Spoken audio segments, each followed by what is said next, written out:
Welcome, everyone. We are here today with Natalie Carlisle, the Chief Development Officer at Food for the Poor, and with Otis Fulton, PhD in social psychology, and my husband. And we're here to talk about the book. Natalie was featured prominently in our book, Social Fundraising, Mining the New Peer-to-Peer Landscape. Yes, it is. And Natalie, I'd love for you to talk about your career, where you came from, how you got into this business, and what you're doing now. Okay, great. I'm glad to be here. And I started fundraising in 1983. I started with a need for some money in college to finish my education. So I did a little fundraising event, raised some money for my college and finished up. And I knew then that there was something to fundraising that I would really enjoy. I had no idea I would end up where I am today, but fast forward several years, and in 1993, I started work at United Methodist Senior Services, and that's a group that was working primarily with mid and low income seniors in housing. So I was there for almost 13 years, and during that time, I would say I really cut my teeth in fundraising because every aspect of development was necessary in that role. And I had a team initially of 2. And then when I left, the team was large and we were doing all kinds of phenomenal things. It was very exciting. And from there, I left because there was a national rapid replication project with Robert Wood Johnson Foundation that I had been asked to be a part of. So I was the first with a national model in healthcare to raise a couple of $1 million for the project, and that made me the expert. And then I worked with organizations all over the U.S. to introduce that model nationally. At one particular point in my career, I was speaking at a conference, and there were 10 people from Food for the Poor attending. And at the end of the conference, the executive director came up, and he's a dynamic personality, and he said, "We want you to come work for us. We need you. You've got to come." And I laughed, and I was flattered, but at the same time, Food for the Poor U.S. is based in South Florida, and I lived in Mississippi. So I knew that probably wasn't going to work, but I am a gracious Mississippian. So I said, yes, I'll come down and visit. And today I'm the Chief Development Officer and have responsibility for most of the fundraising at Food for the Poor. And it's a big number. What's the number? It is a big number. For 2021, the number was 150 million. And that's in addition to 800 million in goods in kind. So we're raising a lot of cash, but we're also receiving many goods that are distributed into the 17 countries that we're serving. That's amazing. So you have seen massive change in the way that we fundraise in terms of the tools that we use. The book that we wrote is really, we do talk about the tools and the methods, but what we really talk a lot about are the humans.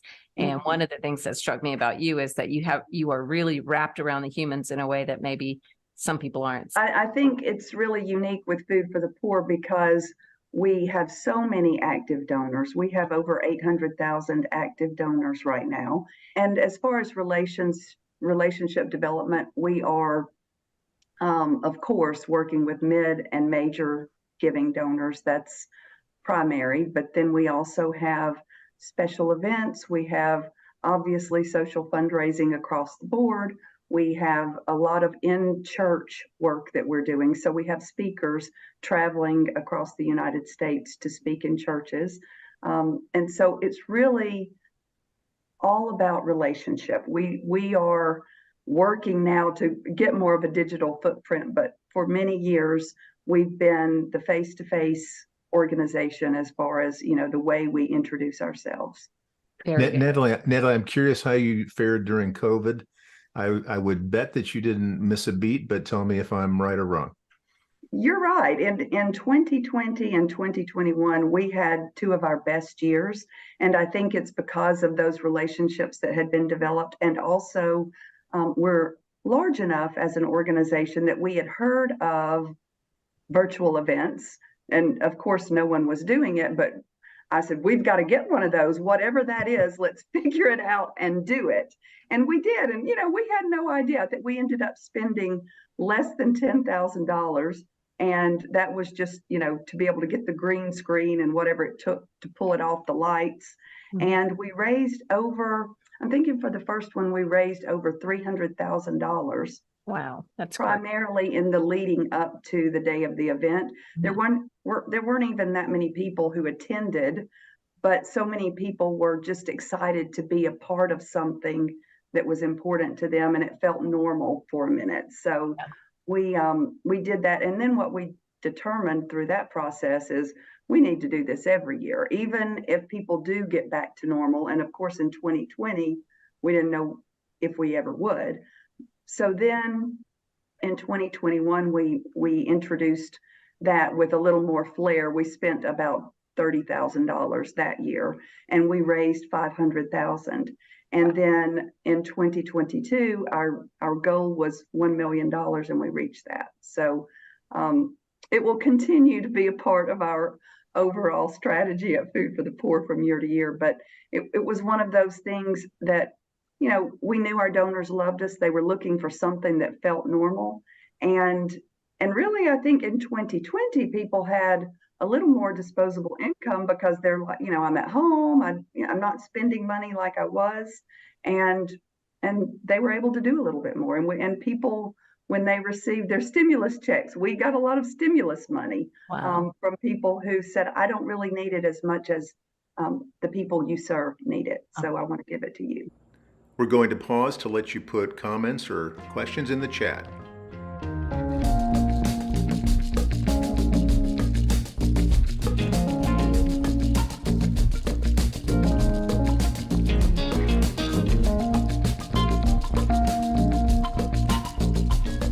You talked about several different revenue channels, and I'm going to rename them for the next part of the conversation. I'm going to call them silos. And I'm going to go first to Otis and ask Otis what the impact is on the constituent when we have siloed fundraising. And then I'm going to go to you, Natalie, and ask you a different question about silos. Otis. Okay. Well, you know, in the best world, there's one relationship. And, you know, having multiple relationships with an organization really isn't very productive. And, you know, I noticed in one of the parts of the book, Natalie was talking about how donors, say your major donors, they often come from different channels, different silos. Tell us your experience with that, Natalie, a little bit. Sure. At Food for the Poor, up until really 2020, I think we were living in a very siloed environment, and we had donors who would enter Food for the Poor as a donor through direct mail, maybe digital, radio, television, and everything was so separate that really a major giving officer wouldn't speak to anyone about someone who may have great capacity until they hit a threshold of $10,000 in giving. And at that point, the door would open and we would be able to wiggle in and at least have a little bit of a conversation about how we might be able to help develop the relationship with the donor. But it was very challenging to do that because of the silos that existed. And breaking those down is not simple. Even when everyone wants to do it, there are still always some barriers to that. Sure. And you know, your supporters don't think of themselves as a small dollar donor or a mid-major donor. They just think of themselves as somebody who wants to help you feed the hungry. Yes, so, you're right. Yeah. So, you know, having these kinds of barriers in your organization is really difficult to having one kind of unified messaging to that you send out to your donors. Right. And so we've worked since 2020, and it's so funny. Our new CEO came on in December of 2019, and then COVID came shortly after that. So, you know, we knew we wanted to make some changes, and really the year of working remote was good for us because it gave us an opportunity to begin to lay the groundwork for breaking down some of those silos and getting to work on that in earnest without too many things in the background pulling us in other directions. But I mean, now we're in 2023, and there are still signs of the old way, not near as much as before, but it's not easy. And it takes everyone working together and realizing that it's not about who gets credit for something. It's the relationship between the donor and the organization and how we can strengthen and grow that. I love that. But you also astutely pointed out the problem with credit within salaries. Yes. I'm going to read a quote that you gave us from our book. Here's the book. Yes. The book. Yeah, it's real. So this is a quote from you. When they, donors, arrive in the major giving portfolio, there are no costs following them. They are shiny and new from an ROI tracking perspective. Can you explain that? Right. Yes. So because of the siloed environment, all of the money that was spent acquiring the donor, cultivating the donor, getting them to the point of making that $10,000 gift is somewhere else. It took place before we made the transfer from direct mail or radio or wherever they were living to major giving. So when they come to the major giving department, there's nothing following them. We didn't have to spend $150 to acquire a donor. We received them with nothing following them, and the expense is very low in our major giving program, which it is, for most major giving programs when compared to others, because we're not spending a lot of money on all the flash and glimmer and glitz that special events may be spent to bring them on board in the first place. We're spending money on salaries, travel, and that's pretty much it. There are some continuing ed expenses, but it's also minimal when you look at what's being done overall. So the ROI is outstanding when you don't have all those other things in the way. because they're already on third base, aren't they, Natalie? Exactly. And it may have taken them 10 years to get there, but they're here now. And but you just got to hit a single and get them home. That's right. Brand new. Yes. Oh boy, there are major gifts officers in hives right now, yes. Because of heresy. You two are committed. Well, you don't like to think about it, but you have to acknowledge, just like with everything else, I didn't do this by myself. Right. We as major giving officers didn't bring someone all the way, from the beginning to now at zero expense or very minimal expense. Someone had to bear the brunt of that. So the way this conversation got in our book was that that was sort of the point we were making, like social fundraising is used, yes, for revenue, but potentially is best used as an acquisition device for new donors, the first step in their journey with an organization or a mission.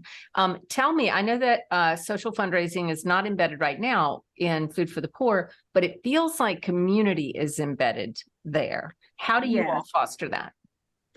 So I guess in a couple of different ways, but I do think social fundraising is moving ahead at Food for the Poor.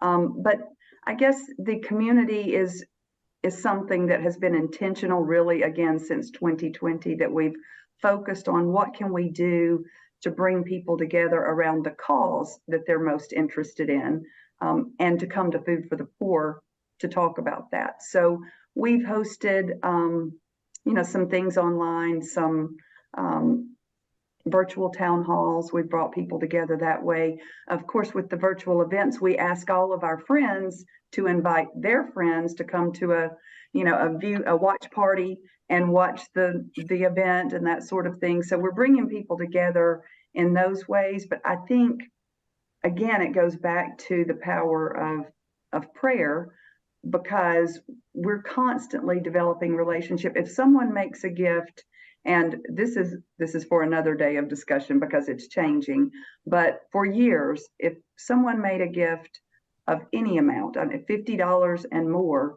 they got a call. And we have the team to support that. So a few years ago, we counted the prayer calls that had gone outward bound prayer calls for 2018. And in that year, we made over 425,000 outbound prayer calls. Wow. That's the kind of work it takes to develop community, that when things go bad, people stick with you. They may not be able to give at the same amount. and they may not even give. In 2022, we did have a number of donors who didn't give, but they still wanted prayer calls. They still love food for the poor, and they would be horrified to hear that they were lapsed, you know? Oh, yeah. Yeah. But I think it's because we really care about the donor. I think everybody does, but they know it because of that special touch. And I think social fundraising is much the same, in that when you can create small communities that really care about each other, great things can grow out of that. And we're in the middle of developing some communities around some different programs right now. I love that. Okay, I'm going to switch you guys up a little bit, because you told us an amazing story about an amazing community. And I'm going to set it up first with Otis. Otis, I would like for you to talk a little bit about what we call internally the trifecta of satisfaction. What makes people happy? And people who are satisfied with their lives. They report that they have a sense of autonomy. They're in control. They report what's called competence. They engage in meaningful work, and they have an opportunity to do it well. And 3, relatedness. They feel connected to something bigger than themselves. And, you know, when you have those 3 things together, you have a satisfied person in various aspects of their life, work, relationships, all kinds of places. So, Natalie, I want you to tell the 16-hole golf story. And Otis, I want you to pretend that you're the color commentator in a basketball game. And when you hit one of those 3 things, when you hear it, I want you to stop Natalie and say, there it is. Okay. All right. So, Natalie, tell us about the 16-hole golf tournament. So this was back in the 2000s. This was several years ago when I was at Senior Services, and we were pretty much consistently running capital campaigns for different efforts. And we had brought a group of people together in a little community outside of Memphis to really establish a retirement community in their area. It was a huge task, and we brought people together who didn't know each other at all. They had a common interest in seeing this project come together for their community. So we had presidents of banks, we had school teachers, we had people who worked at the churches. It was just such a great, diverse group. So as everyone came together, they learned to, each other. They knew who was on the meeting for whichever week. And we had one group of ladies that we called the Silver Foxes, and they were responsible for bringing all the goodies to every meeting, which there were tons of meetings. But in that process, people get to know each other, they develop community, and they support one another. And it's an amazing thing to see. Okay, wait, you don't need a color commentator, but that's relatedness. Okay. Okay. You're building relatedness here. Okay. And they all that was were too very easy. confident in one another as well. And I don't think I mentioned this, but I will say, when we started the capital campaign, I went through the process, and I said that we would first go through some interviews so that we could determine, if it was really a viable option to move into this capital campaign. And they said, we don't need to do that. It's either we go out there and ask for the money and we don't get it, and then we'll know it wasn't viable, or we'll get it. Ultimately, they raised the money. At the end, 2 men who served as co-chairs and who didn't know each other before the event, said, we've got some more needs, and we really need to get this golf tournament going. And it was the first I heard of a golf tournament. And I said, what golf tournament? Well, we've been talking about it, and we all play golf. We've all been in golf tournaments, and we think we should put one on. And I said, well, it's not a bad idea. It takes some time. We need to look at a schedule. Typically, you need about 12 months to plan properly for a golf tournament. We don't have 12 months. We want to do it in 8 weeks.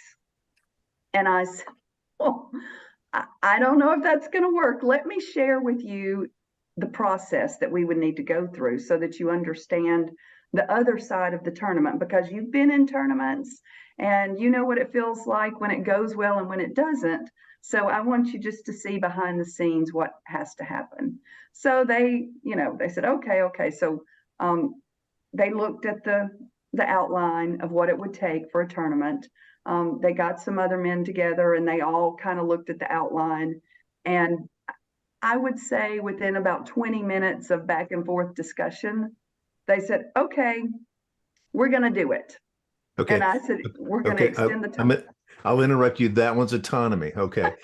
They were an uncommon group in a wonderful way. So they looked at it, they said, we're going to do it. And I said, well, on what time frame are we looking at? Still 8 weeks. But we'll just cut all this stuff off. We'll go through it and make sure it's kind of covered, and we'll just go straight to the 8 weeks out. Can you do that? But we could do that because they worked. Some of them were retired, some of them weren't, but they worked nonstop for 8 weeks, making sure that everything on that list was covered as best it could be. And I think I mentioned this, but they felt it was important that everyone who participated got a prize. And I thought it was so funny. I mean, it was just comical the way they thought about it. Doesn't matter what the prize is, everyone's getting a prize. We're going to pause one more time to let you put questions or comments into the chat.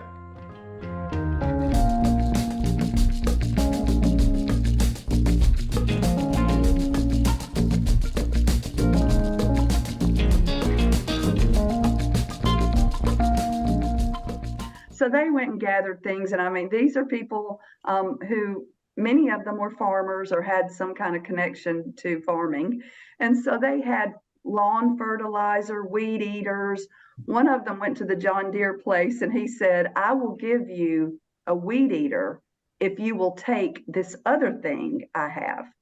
And they're like, yeah, we'll take it, whatever it is. And he came out with a box and he opened it up and pulled out this big green bowling ball that said John Deere on it. So that it was something John Deere had sent. So at the event, which I'll get to later, everyone got a prize. It was so well put together, and I really didn't have a whole lot to do with it. My team. And that's the competence aspect of it. So they hit all three aspects. They hit relatedness, they had autonomy, and they had competence. So I would guess these are very happy campers at the end of this event. Oh yeah, they were. But the day before the event, there was a horrible weather forecast for a tornado, and and they said, oh, we have tornadoes all the time. It's if it happens, it happens. We're not calling this thing off. So the night before the event, there was a huge storm, and trees were down. A couple of the holes were really low, so there was water. And the next morning, everybody came together. It was a 1 o'clock shotgun start. So they came together and said, well, we're going to do it. The power was out. It was terrible. And they said, oh, we've got to shut down these 2 holes because there was water so deep and a tree laying over. So we'll just cut these 2 out and we'll just play 16 holes. And at that point, what are you going to say? Okay, sure. If you think your friends will go for that, we've got a lot of people coming. No, it'll be fun. It'll be fun. So they made it a 16-hole course. I mean, it's 16 holes instead of 18. Then the power was off and all the food had been donated, but there was no way to cook it at the clubhouse at the golf course that had been donated. So they got grills. They went out and brought people's grills and they set everything up and went and got ice from Memphis because everything was, it was in the summer. So there was no ice. It was hot. They took care of it. They took care of everything. When their friends got there at 1 o'clock, which everybody still came, they played golf. At the end, they had a wonderful dinner. The power, I don't think, ever came on that day. So everything was done without power. Nobody cared. Everyone had a great time. They laughed and they talk about it, I'm sure, to this day. One of the sponsors, and it was tiny sponsorship, but it was Kroger. There was a guy from Kroger there, and he got such a kick out of it and recognized that they were really an amazing group. And he said, we'll be presenting sponsor next year. Wow. And they continued to do that, and it grew. I mean, it was a popular thing, and they decided part of what made it unique was that they only played 16 holes. So it continued to be a 16-hole golf tournament. And it was fun. I mean, that's what it's supposed to be. It doesn't always happen that way. It's usually fun for the participants, and the staff is completely worn out, exhausted, and ready to quit. And that wasn't the case at all. It was the way I would hope it could be, except proper planning. Yeah. It's the way I would hope it could be every time. I don't think I've ever heard of a truly volunteer-driven golf tournament. Usually it's, very staff heavy. And me either. And if I had known what I know now about golf tournaments, I never would have been dragged into that. I'm sure I would have quashed it, and we would have missed it. I think you are one of the best lay psychologists I know, because you you were reacting to your instinct, and you said yes. And most people would have said no. So good on you. Yeah. But I just can't thank you enough for being with us today.